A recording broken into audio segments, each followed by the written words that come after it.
दोस्तों, अगर आप एक हिंदू हैं तो डेफिनेटली आपने रामायण के ऊपर काफी सारी किताबें पढ़ी होंगी और अगर नहीं पढ़ी तो टीवी सीरियल्स तो जरूर ही देखे होंगे। लेकिन बावजूद इसके कई बार रामायण को देखने के बाद कुछ लोगों के मन में यह सवाल आता है कि क्या वाकई में ऐसा कुछ भी हुआ था या फिर रामायण एक काल्पनिक कहानी है। दोस्तों, अगर आपके दिमाग में कभी ना कभी ये सवाल आया है और आप रामायण के सच को अपनी आंखों से देखना चाहते हैं तो हमारे साथ इस वीडियो में आखिर तक जरूर बने रहिएगा, क्योंकि आज के इस वीडियो में मैं आपको रामायण से जुड़े ऐसे कुछ प्रमाण दूंगा जिससे आपको यकीन हो जाएगा कि रामायण में लिखी एक एक बात सच है। लेकिन उससे पहले अगर आपने अब तक हमारे चैनल को सब्सक्राइब नहीं किया तो फटाफट से सब्सक्राइब करके बेल आइकन को प्रेस कर दीजिए ताकि हमारी आने वाली वीडियो की नोटिफिकेशंस आपको मिलती रहे। तो चलिए शुरू करते हैं। श्रीलंका में हनुमान के पद चिन्ह। दोस्तों, रामायण में इस बात का वर्णन मिलता है कि जब राम जी को इस बात का पता चला कि सीता जी का हरण रावण ने किया है तो उन्होंने अपनी वानरों की एक सेना बनाई और हनुमान जी को आदेश दिया कि वह लंका जाकर सीता जी की खोज करें। भगवान राम के आदेश पर हनुमान जी लंका के लिए निकल पड़े, लेकिन लंका जाने के लिए उन्हें समुद्र पार करना था, जिसके लिए हनुमान जी ने अपना भव्य रूप धारण किया और फिर आकाश मार्ग से व तेजी से समुद्र को पार करके श्रीलंका पहुंच गए, जहां अशोक वाटिका में माता सीता से मिलकर हनुमान जी ने उन्हें प्रभु श्री राम की अंगूठी दी। ऐसा कहा जाता है कि सीता जी की खोज में जब हनुमान जी लंका पहुंचे तब वहां अपने विशाल शरीर के साथ उन्होंने जिन जिन स्थानों पर अपने कदम रखे वहां उनके पैरों के निशान बन गए। दोस्तों, बहुत से लोग हैं जो इस बात पर यकीन नहीं करते, लेकिन आपको बता दें कि श्रीलंका में आज भी हनुमान जी के पैरों के निशान मौजूद हैं, जिसे हनुमान पद चिन्ह कहा जाता है। अयोध्या का हनुमान गढ़ी।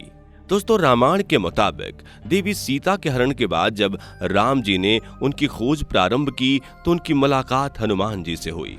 जिस स्थान पर बजरंगबली राम जी से मिले थे वही स्थान आगे जाकर हनुमान गढ़ी के नाम से फेमस हुआ। दरअसल इस स्थान पर हनुमान जी श्री राम जी की प्रतीक्षा किया करते थे। कहा जाता है कि लंका विजय के बाद प्रभु श्री राम ने हनुमान जी को यह जगह रहने के लिए दिया था, जिसके कारण इस जगह को हनुमान जी का घर भी कहा जाता है। यहाँ बजरंगबली का एक विशाल मंदिर भी है। मान्यता है कि प्रभु श्री राम के दर्शन के पहले अयोध्या में हनुमान गढ़ी में हनुमान जी के दर्शन करने से मनोकामना जल्दी पूरी होती है। कोबरा हुड केव। दोस्तों, रामायण में इस बात का उल्लेख है कि रावण माता सीता का हरण करने के बाद जब उन्हें लंका लेकर गया तो उसने माता सीता को अशोक वाटिका में रखने से पहले एक गुफा में रखा था। यह गुफा आज भी श्रीलंका में मौजूद है। इस गुफा का आकार कोबरा सांप के सिर के जैसा है, जिस वजह से इस गुफा को कोबरा हुड केव के नाम से जाना जाता है।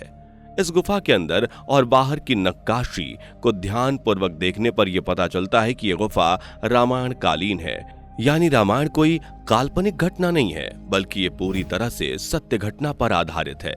राम सेतु। दोस्तों, राम सेतु रामायण में भगवान राम के होने का सबसे बड़ा सबूत है।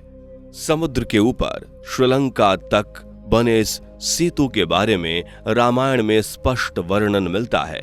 माता सीता को रावण के चंगुल से मुक्त कराने के लिए प्रभु श्री राम और उनकी वानर सेना के लिए समुद्र पार करना जरूरी था, लेकिन इतने विशाल समुद्र को पार करना आसान नहीं था। इसलिए समुद्र देव के सुझाव पर प्रभु श्री राम ने इसके लिए वानर नल और नील से मदद मांगी।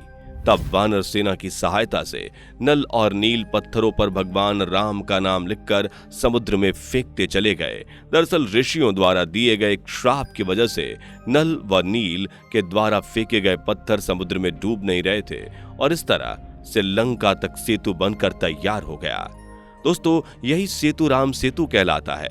जो लोग रामायण पर सवाल उठाते हैं उन्हें राम सेतु जरूर देखना चाहिए। जिन पत्थरों से राम सेतु पुल बनाया गया था वह पत्थर आज भी समुद्र में तैरते हुए दिखाई देते हैं। नासा ने भी अपने एक शोध के जरिए इस बात को कबूल किया है कि राम सेतु मानव द्वारा निर्मित है।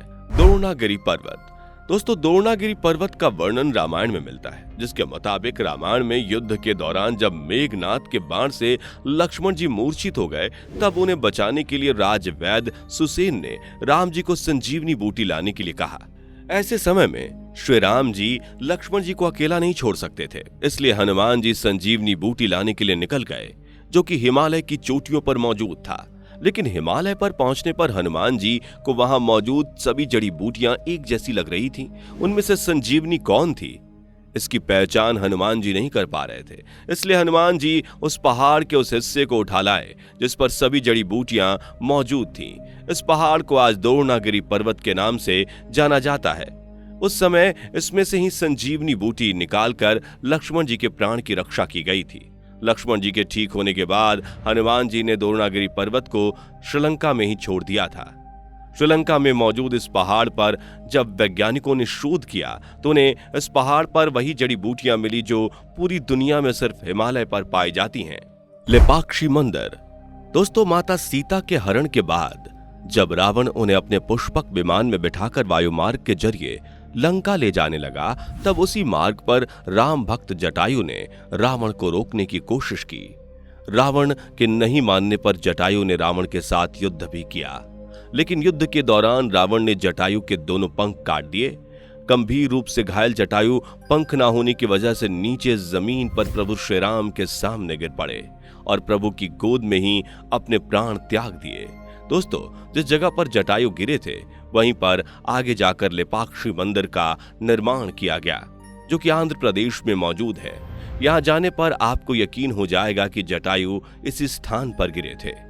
सीता अहल्या। दोस्तों, रावण जब माता सीता का हरण करके ले गया तब उन्हें लंका की रानी बनाना चाहता था, लेकिन माता सीता इसके लिए तैयार न थीं, जिस पर रावण ने कुछ दिनों तक माता सीता को एक गुफा के अंदर रखा था, जिसके बारे में मैंने आपको इस वीडियो में पहले ही बता दिया है।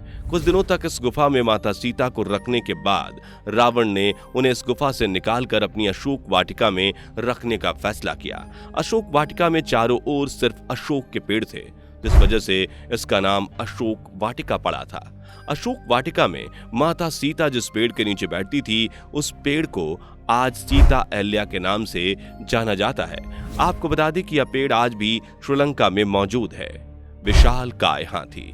दोस्तों, रामायण में सुंदरकांड में उल्लेख मिलता है कि रावण ने अपनी सोने की नगरी यानी लंका की रक्षा के लिए विशालकाय हाथियों को रखा हुआ था, लेकिन जब हनुमान जी माता सीता की खोज में लंका पहुंचे तब उन्होंने उन विशालकाय हाथियों को अपने गदा के प्रहार से धराशायी कर दिया था। आप में से जो लोग इस बात को नहीं मानते, उन्हें बता दूं कि श्रीलंका के आर्कियोलॉजिकल सर्वे डिपार्टमेंट को लंका में हाथियों के ऐसे अनेक जीवाश्म मिले हैं, जिससे यह साबित होता है कि उस जमाने में लंका में ऐसे हाथी मौजूद थे जो आज के सामान्य हाथियों से कई गुना ज्यादा बड़े थे। काली मिट्टी। दोस्तों, रामायण में साफ तौर पर दिखाया गया है कि रावण के सोने की जो श्रीलंका में विशाल भूभाग में फैला हुआ लंका का महल था, उसे बजरंगबली ने जलाकर काला कर दिया था। कहा जाता है कि जब सोने की लंका जली थी तो उसके प्रभाव से आसपास के क्षेत्र की मिट्टी भी काली हो गई थी, और आज भी श्रीलंका में कुछ विशेष स्थानों की मिट्टी पूर्ण रूप से काली है, तो ये साबित करती है कि आज से हजारों साल पहले यहाँ भीषण आग लगी थी।